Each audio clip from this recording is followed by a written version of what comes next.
우리들이 아는 신앙의 선배님들 신실하고 온전한 믿음의 길을 가게 됐는데 다 전적으로 하나님의 은혜로 된 것입니다. 노아의 신앙을 두고 오늘 창세기 6장 8절로 9절에 모세 어른의 증언이 뭐요? 노아 하나님의 은혜를 입어가지고 그는 당대의 의인이요 완전한 자요 하나님과 동행했어. 모세 어른께서 그렇게 기록했습니다. 바울은 스스로 고백하기를 내가 나된 것은 하나님의 은혜로 된 것인데 하나님의 은혜가 내게 헛되지 아니하여 내가 어떤 사도보다도 더 많이 수고하였는데 이렇게 된 것이 하나님의 은혜입니다. 이렇게 말하고 있단 말이요. 여러분 신앙은 전적으로 하나님의 은혜에 달려 있습니다. 하나님의 택하심, 하나님의 부르심, 의롭다 하심, 그리고 영화롭게 하심이 있어서 우리는 이렇게 신앙의 과정을 계속 가고 있는 것입니다. 여러분 하나님 은혜를 구하는 분들이 되기를 원합니다. 하나님 은혜 아니고서는 저는 믿음 생활 할 수가 없는 거죠. 내가 애쓰고 힘쓴다고 되는 것 아니잖아요. 그러니 하나님 신께서 나를 그렇게 늘 새롭게 믿음의 분량, 예수 그리스도의 분량까지 갈 수 있도록 주장해 주시라고 그저 겸손히 기도하시는 분들이 되기를 원합니다. 자, 그러면 하나님이 은혜를 우리에게 베푸신다. 그러면 하나님 은혜는 어떻게 나타났는가를 보겠습니다. 보면 하나님이 나타나 주시고 말씀하심으로 신앙이 시작된 사람들이 있어요. 나타난 말씀하심으로 이렇게 은혜를 입은 사람들이 있단 말이요. 근데 하나님이 나타나 말씀하셨다라고 하는 것은 하나님이 그 사람을 택했다. 하나님이 그 사람을 사랑하기로 작정했다라고 하는 것을 내포하는 경우들이 많습니다. 예수님께서 공생애 중 첫째 유월절을 지나서 이제 예루살렘 성전에서 성전을 깨끗이 이렇게 척결하시고 내려가시는데 여러 길이 있지만 사마리아를 통과하시게 되었어요. 수가성을 지납니다. 근데 예수님이 수가성에 우물가 곁에 피곤하게 앉아 계시고 제자들은 점심 준비하러 동네에 들어갔어요. 그때 한 여인이 나타났습니다. 그러자 물을 달라고 했어요. 그때 그 여자가 딱 들어보더니 이분은 유대 남자네. 왜 그렇게 구별이 되냐면 사마리아 지역은 한동안 아수르 제국에 의해서 지배를 받았습니다. 아수르 정책은 민족을 섞는 거예요. 피를 섞는 거예요. 사마리아 지역 사람들은 바깥으로 빼고 밖에 있는 이방 사람들을 그곳에 집어넣어가지고 본바닥에 남은 사람하고 그냥 섞여버리게 만드는 것입니다. 피를. 그러야 아수르에게 이렇게 대들지를 못한단 말이요. 근데 피가 섞이다 보니까 말투도 이렇게 섞이게 됐거든요. 그래서 시간이 지나니까 사마리아 사람과 유대 사람 말투가 확연하게 달라지게 됐단 말이요. 그래서 이 여자가 딱 들으니까 유대 남자잖아. 근데 유대 사람들은 사마리아 사람을 개같이 여겼어요. 피가 섞였다. 이래서 그들은 순수 피가 아니다 해가지고 개같이 여겼단 말이요. 아니 유대 사람들은 사마리아 사람하고 이렇게 교제하지 않은데 이분은 물을 달라고 하네. 유대 남자 치고는 참 새삼이구만. 그래서 이제 대화가 트게 됐는데 예수님 결국 오시마 약속하신 그 메시아가 나다라고 얘기했고 그 바로 전에는 너 지금 6번째 남자하고 살고 있잖아. 그래서 선지자인가?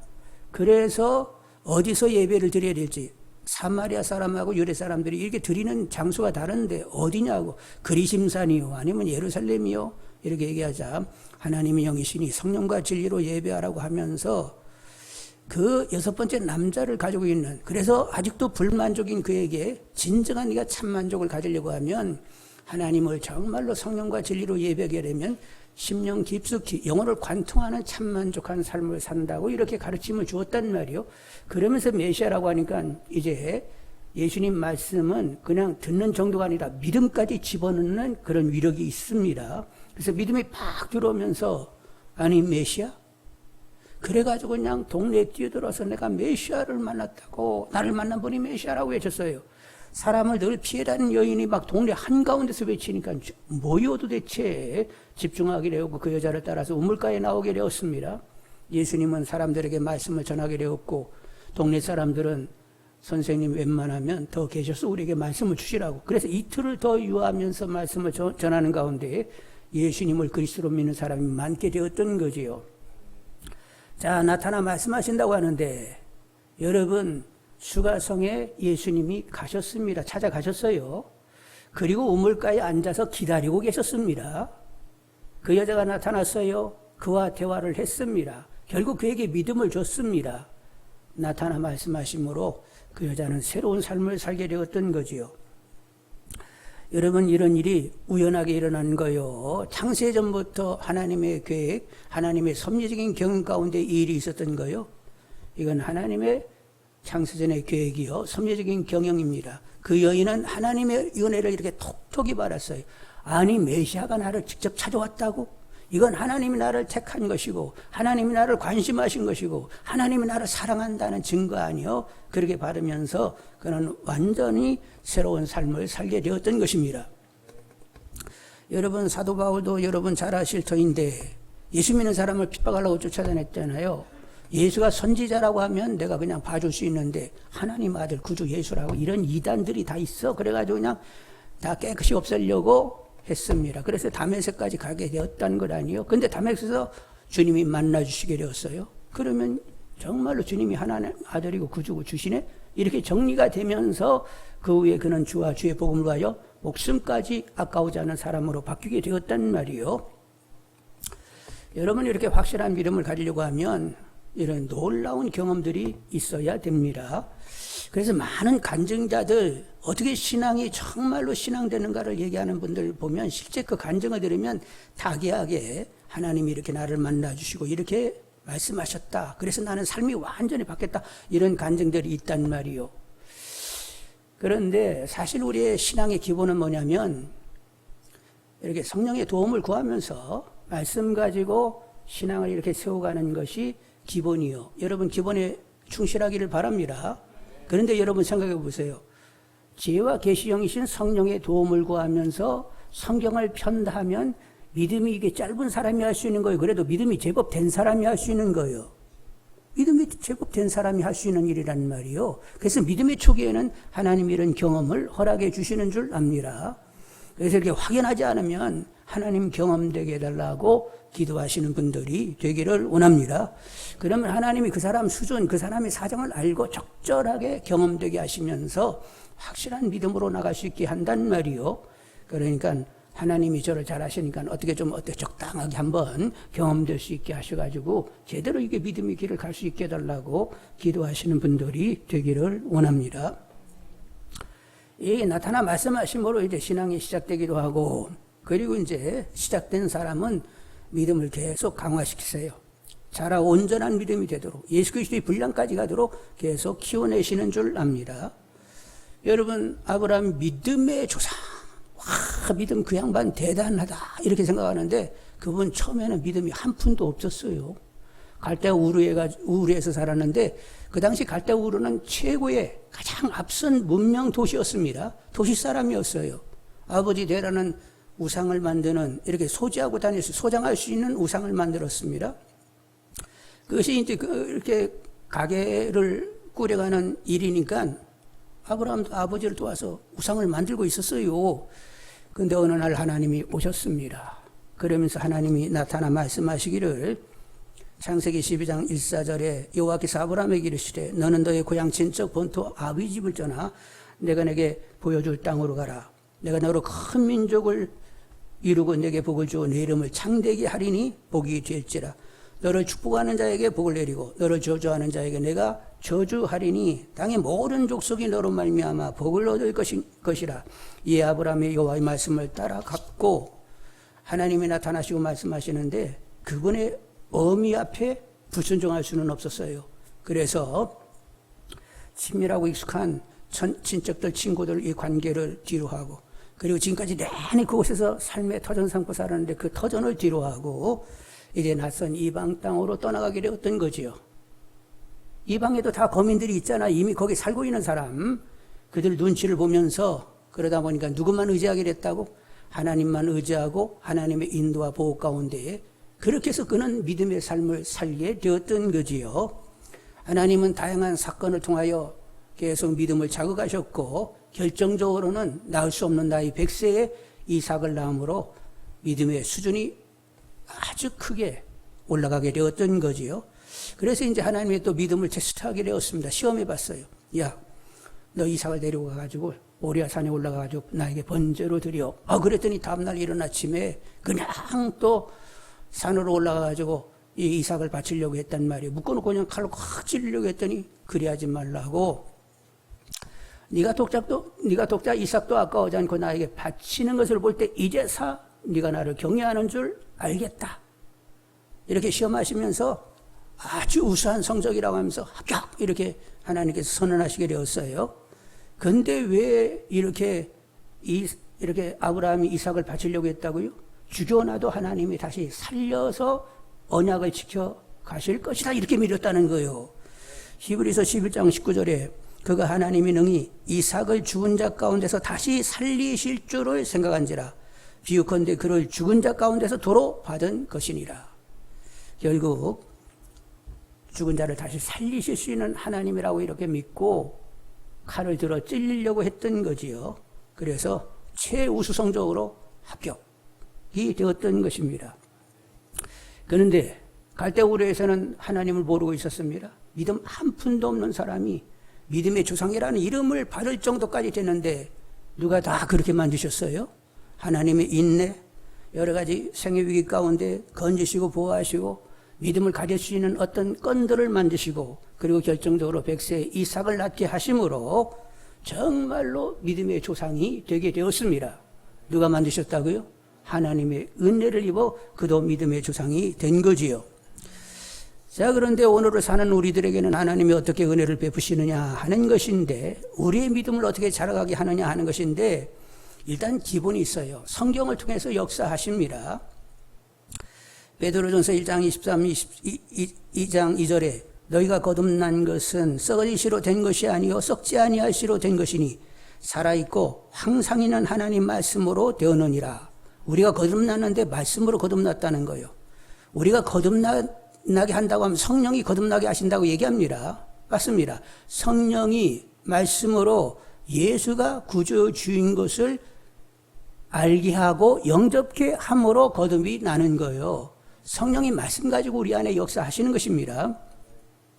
갓난아기들 같이 순전하고 신령한 젖을 사모하라. 이는 그로 말미암아 너희로 구원에 이르도록 자라게 하려 함이라. 이제 거듭났으니까 갓난아이처럼 아기들이 막 엄마 젖을 빡빡빡빡 빠는 것처럼 너희들은 신령한 젖, 성령이 주시는 신령한 젖 하나님 말씀을 먹으면서 자라가야 된다는 거예요.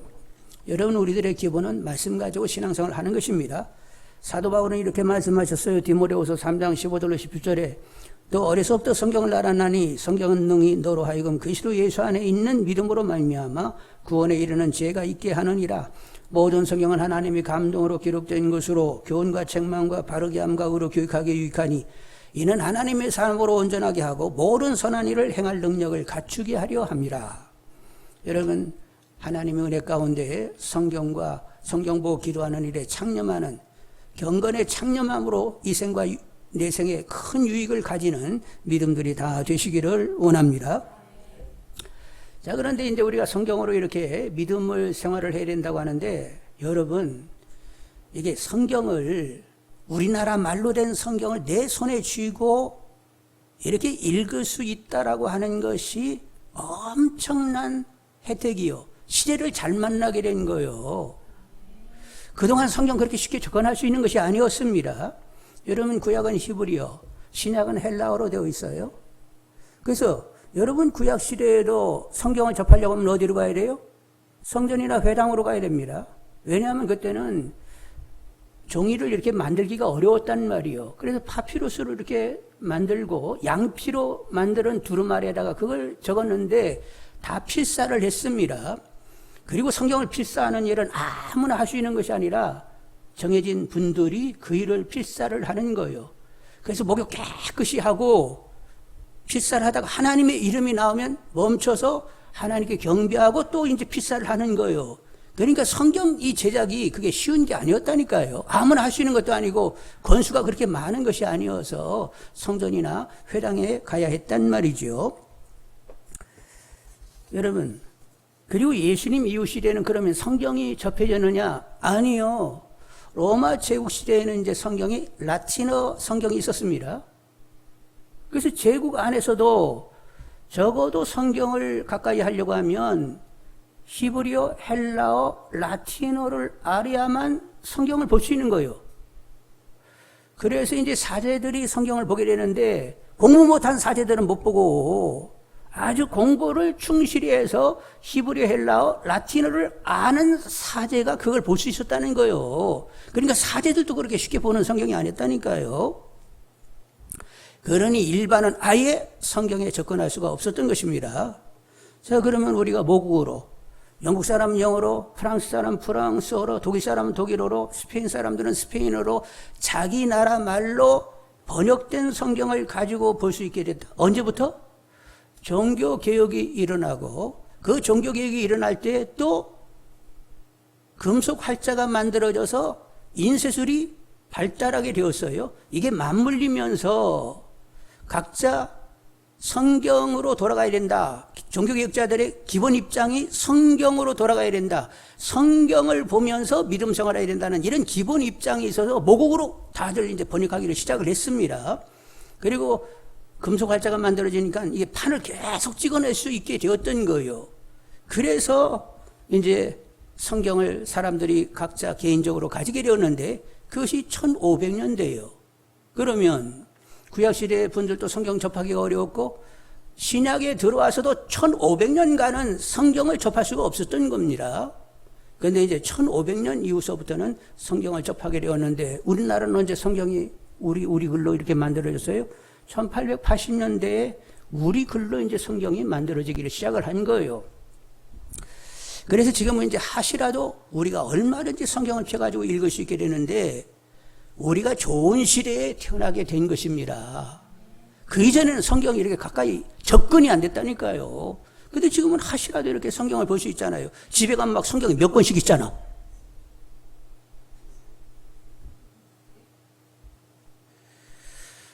하여간 복 있는 사람은 여호와 율법을 즐거워하여 주야로 묵상하는 사람입니다. 여러분 성령의 주장함 가운데 성경을 주야로 묵상하시는 분들이 되기를 원합니다. 그리고 이제 우리가 유념할 것은 성경은 완전한 하나님의 계시요. 그리고 성령님은 또 지혜와 계시의 영이세요. 그래서 그리고 성령님께서 사실은 감동으로 성경을 만들어내신 분입니다. 그래서 성령의 도움을 구하면서 말씀 보고 깨닫는 말씀 가지고 기도하는 가운데 늘 믿음이 자라갈 수 있는 분들이 되기를 원합니다. 우리들의 신앙은 그것이 기본이요. 성령의 도움을 구하면서 이미 이제 완벽하게 정경화된 성경을 우리는 가지고 있어요. 그리고 이 성경 정경화로 많은 우여곡절이 있었어요. 그래서 이제 구약 같은 경우는 96년인가요? AD 96년에 얌리아 회의에서 36권이 들어오게 되었고, 그리고 알렉산드리아 회의해 가지고 300년이 지나서 신약 27권이 이렇게 결정난 거예요. 그래서 성경이 이렇게 정경화되는데도 많은 시간이 걸렸다니까요. 그렇게 우여곡절이 많은 때 우리가 태어나지 않고 깨끗이 정리된 때에 모국어로 성경을 읽게 된다는 것은 엄청난 혜택을 받는 시대를 지금 살고 있는 거예요. 저 옆 사람이 얘기하고 성경 볼 거야 안 볼 거요? 약간 기본에 충실하신 분들이 다 되기를 원합니다. 그러니까 하나님께서는 기본 성경으로 이렇게 우리 믿음을 키워내시지만 또 하나님은 일을 주세요. 곤과 형통을 계속 번갈아가면서 주십니다. 여러분 계속 형통하기를 원하세요?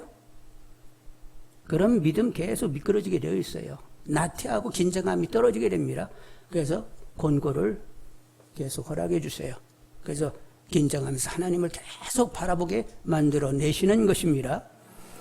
로마서 8장 28절에 우리가 알거니와 하나님을 사랑하는 자 곧 그의 뜻대로 부르심을 입은 자들에게는 모든 것이 합력하여 선을 이루느니라. 뭐 이렇게 저렇게 막 일이 와도 다 합력하여 선이 되는겨.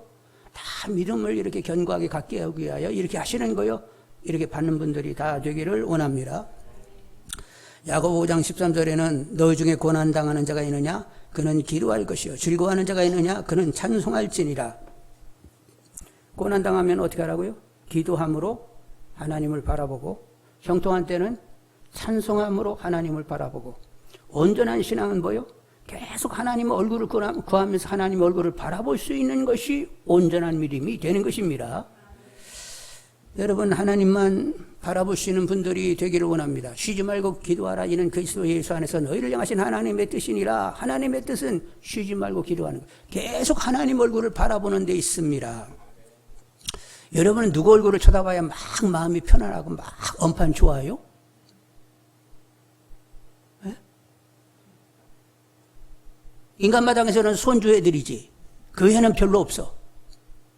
여러분 하나님 얼굴을 구하는 것을 여러분 크게 기뻐하시는 분들이 되기를 원합니다.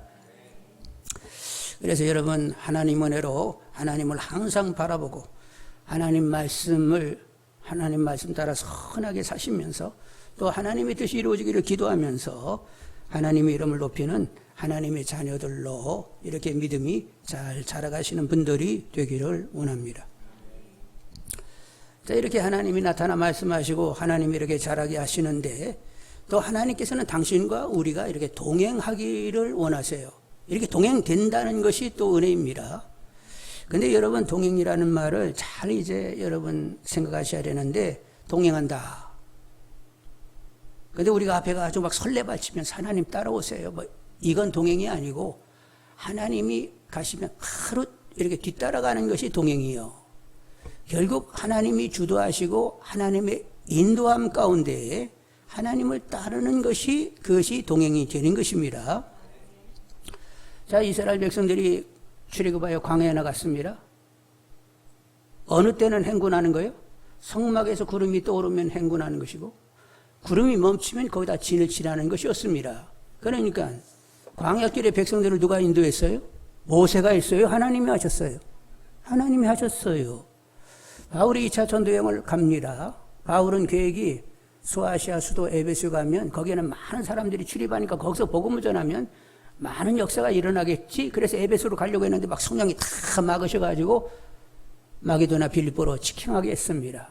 그래서 이제 가가지고 기도처가 어디 없는가 해가지고 강가에 나갔다가 한 무리의 여인들이 있는 것을 보고 그들에게 복음을 전했는데 그 중에 주님께서 루디아의 마음을 열어 복음을 받게 했어요.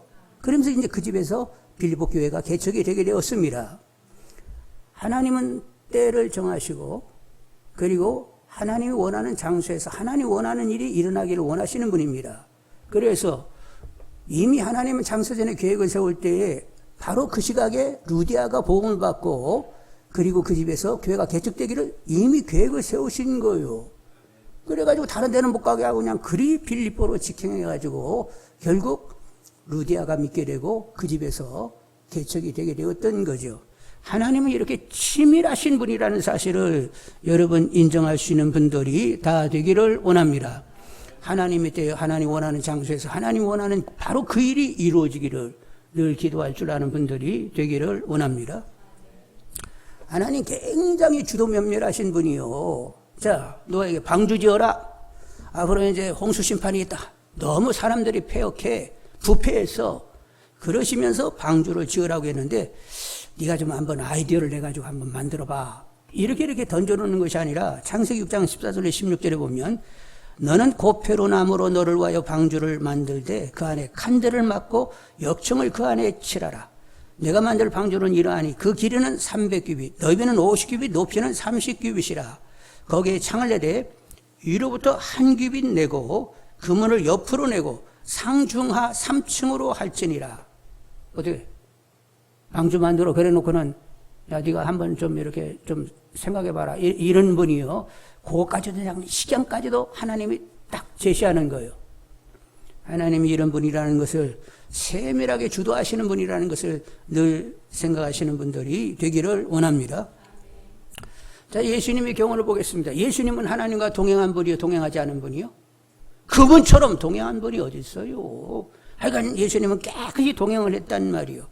근데 이제 예수님이 하시는 말씀이 요한복음 4장 34절에 나의 양식은 나를 보내신 이의 뜻을 행하며 그 일을 온전히 이루는 이것이니라. 하나님의 뜻과 하나님의 일을 이루는 것이 당신이 밥 먹고 할 일이라는 거예요. 그런데 요한복음 14장 10절에 내가 아버지 안에 거하고 아버지는 내 안에 계신 것을 내가 믿지 아니하느냐? 내가 너에게 이르는 말은 스스로 하는 것이 아니라 아버지께서 내 안에 계셔서 그의 일을 하시는 것이라. 예수님 말씀도 가르치고 표적도 일으켰는데 다 하나님이 당신 안에서 그 일을 했다는 거예요. 사도행전 10장 38절에 하나님이 나사렛 예수에게 성령과 능력을 기름 붓듯 하셨으며 그가 두루 다시며 선한 일을 행하시고 마귀에게 눌린 모든 사람을 고치셨으니 이는 하나님이 함께 하셨습니다. 예수님은 분명히 하나님과 동행했습니다. 그런데 임의로 뭐 이렇게 삶을 꾸려가는 것이 아니라 내 안에 오신 하나님, 그분의 주장함 가운데 순간순간을 사시면서 일하시게 되었단 말이요. 자, 우리는 어떻게 주님과 동행할 수 있느냐? 성령 충만하여 내 안에 오신 주님으로 삶을 사는 것입니다. 주님의 마음 쓰게 하심으로 마음 쓰고, 주님이 말하게 하심 따라 말하고, 주님이 행하게 하심 따라 행하면서 내 안에 주님으로 사는 것이 주님과 동행하는 것이 되는 것입니다. 그래서 갈라디아서 2장 20절 말씀이 내 말씀으로도 다 다가와야 돼요. 내가 그리스도와 함께 십자가에 못 박혔나니 그런즉 이제는 내가 사는 것이 아니요 오직 내 안에 그리스도께서 사시는 것이라. 이제 내가 육체 가운데 사는 것은 나를 사랑하사 나를 위하여 자기 자신을 버리신 하나님 아들을 믿는 믿음으로 사는 것이라. 주님이 성령 충만하여 하나님으로 산 것처럼 우리는 성령 충만하여 주님으로 삶을 살아가는 우리 모두가 다 되기를 원합니다. 자, 그러면 주님이 성령 충만하여 내 안에 오신 하나님으로 삶을 살았다. 그러면 주님은 하나님을 뜸뜸이 누렸어요? 지속적으로 누렸어요? 성령 충만하여 내 안에 오신 하나님으로 삶을 계속 살았다라고 하면 주님은 하나님을 계속적으로 이 땅에 있을 때 누리셨습니다. 자, 그러면 우리가 성령이 충만하여 주님으로 우리가 살게 된다라고 하면 우리도 지속적으로 막 주님을 막 누리는 삶을 살게 되는 거지요? 요 삶을 여러분 강력하게 소원하는 분들이 되기를 원합니다. 이보다 더 좋은 삶은 없어요. 성령 충만을 구하는 가운데 내 안에 계신 주님으로 삶이 살아내지는, 주님이 내 안에 생생한 실제가 되는 이 삶, 계속 주님이 누려지는 이 삶, 다른 거하고는 비교할 수 없어요. 이 완벽한 최고의 삶을 정말로 최고라고 이렇게 인정하는 분들이 되기를 원합니다. 이 삶을 강력하게 소원하는 분들이 되기를 원합니다. 바로 이 사람이 복음을 아는 거예요. 복음을 제대로 깨닫는 분들이 되시기를 바라고, 나에게 복음의 실제 생명이 되신 주님으로 삶을 살아 주님이 항상 누려지는 은혜를 여러분 크게 누리시는 분들이 다 되기를 원합니다. 은혜를 입어서 이렇게 되는 거잖아요. 그러니까 하나님 은혜를 허락하셔서 주님으로 살아 주님이 지속적으로 누려지는 그런 삶이 되게 해달라고 기도할 줄 아는 분들이 되기를 원합니다. 자, 하나님 은혜는 이렇게 나타나 말씀하시고 믿음 주시고 그리고 동행케 하시는 은혜가 있는데, 이제 하나님은 우리와 친밀하게 지내기를 원하세요. 그래서 하나님과의 친밀함을 누리는 것이 은혜입니다. 여러분, 하나님 우리를 더 사랑하세요? 우리가 하나님을 더 사랑해요? 하나님이 훨씬 더 사랑하세요. 그러면 하나님 우리와 더 가깝게 친밀하게 원하세요? 우리가 하나님과 가깝고 친밀하기를 우리가 원하는 거예요? 하나님 쪽에서 훨씬 원하십니다. 그래서 아들을 깨끗이 피 흘리게 하고 우리를 깨끗게 하고는 가까운 정도가 아니라 서로 속할 정도로 이렇게 가깝게 하나님이 역사하셨어요. 하나님이 입장을 하세요? 이렇게 가까운 정도가 아니라 서로 속하는 연합의 관계로 만드셨다니까요. 이 하나님의 마음을 여러분 읽으시는 분들이 되셔야 된단 말이에요. 그래서 하나님은 아브라함을, 모세를 친구라고 여겼어요. 모세의 경우 12명이 정탐하고 가지고 우리는 그들 앞에 메뚜기요. 이렇게 보고를 하니까 하나님이 들으시고 모세를 찾아와 가지고, 야 모세야, 이 녀석들이 가가지고 정탐하고 가지고 자기들 메뚜기라고 한다. 그럼 나 메뚜기 하나님이냐? 언제까지 이 백성이 나를 모두 가도록 내가 가만히 있어야 되겠니? 전염병으로 깨끗이 정리하고 그리고 너로 내가 새 민족을 이루어야 되겠다.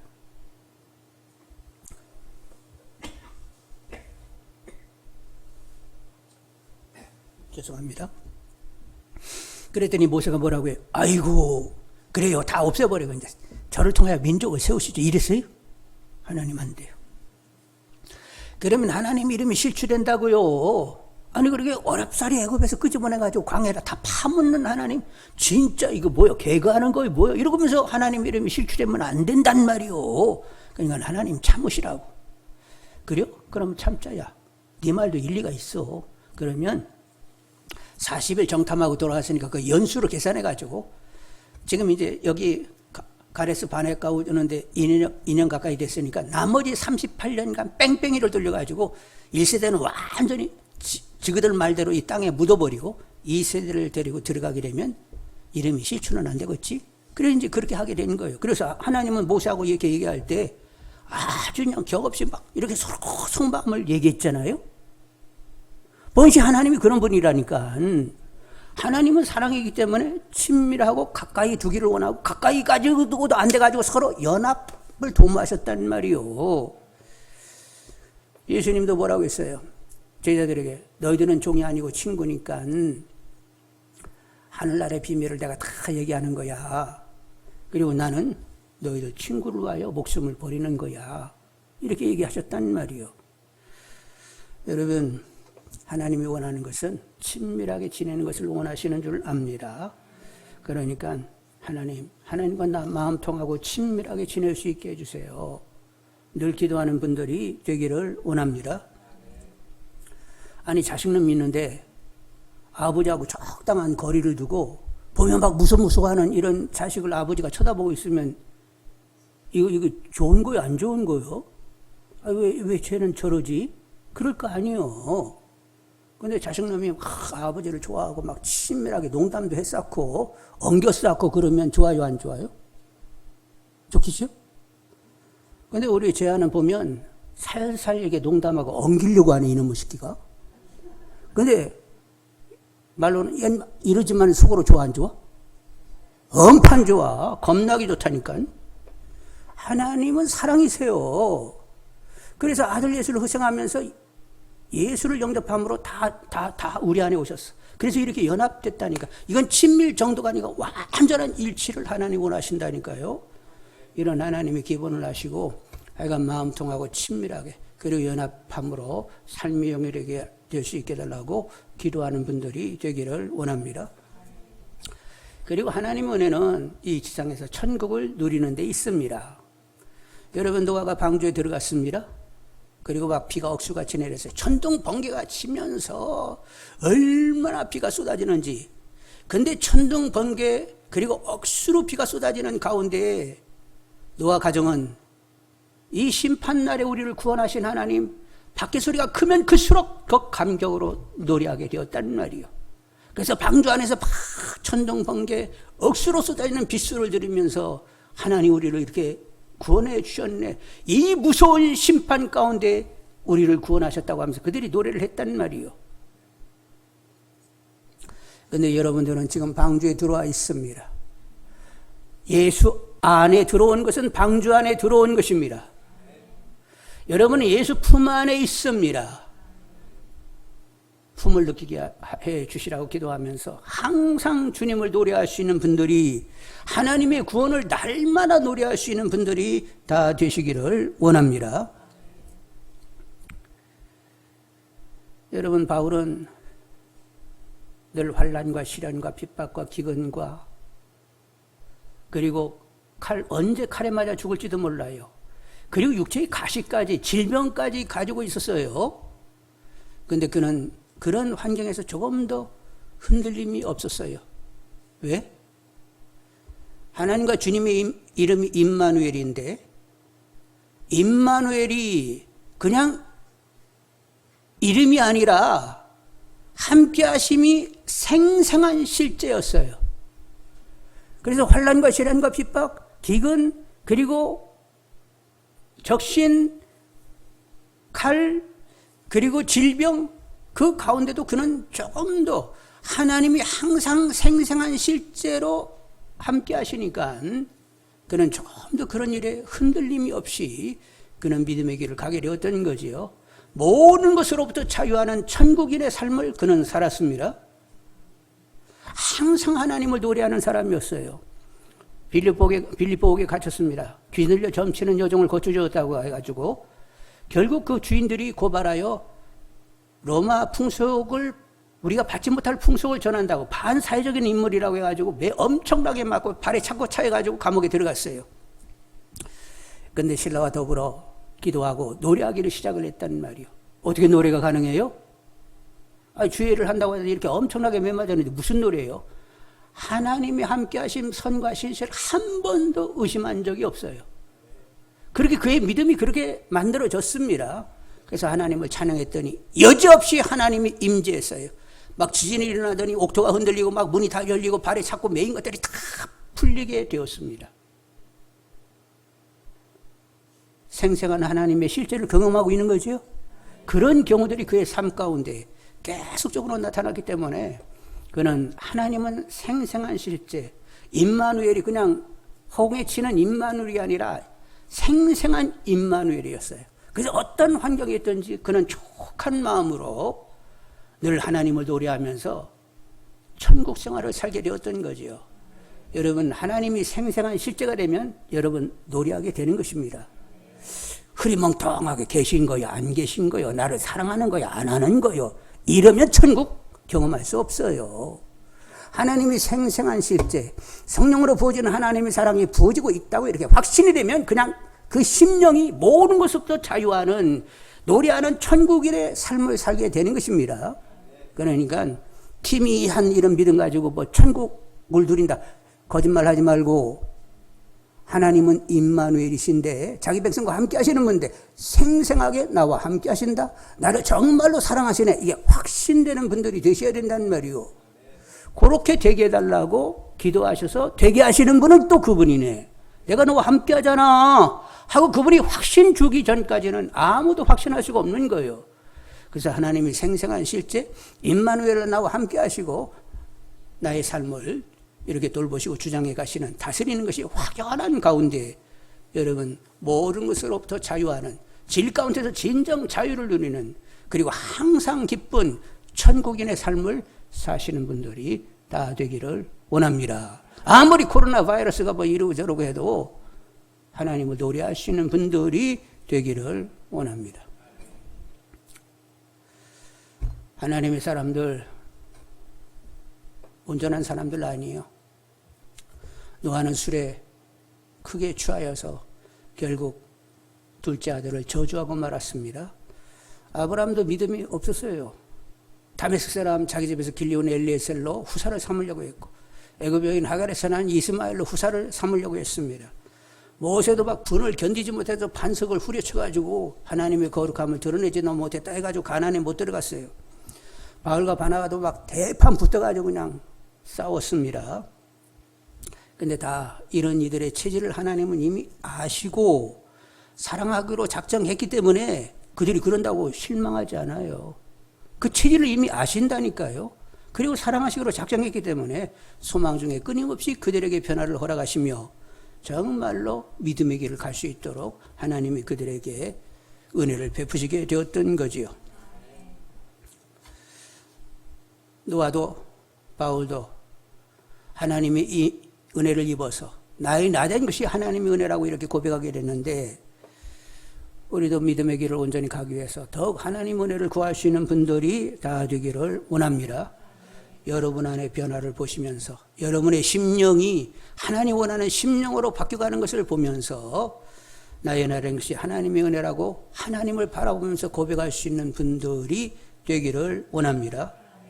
새해 하나님 은혜를 더 크게 누리시기를 원합니다. 하나님과 주님이 생생한 실제로 다가오기를 원합니다. 마음 통하고 하나님과 친밀하게 지내기를 원합니다. 하나님의 그 주도 가운데 삶이 꾸려지고 있다고 확신되는 분들이 되기를 원합니다. 그래서 어떻게 나는 이런 삶을 살게 된 거지?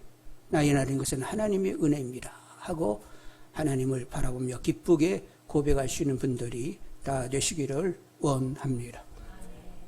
기도하겠습니다.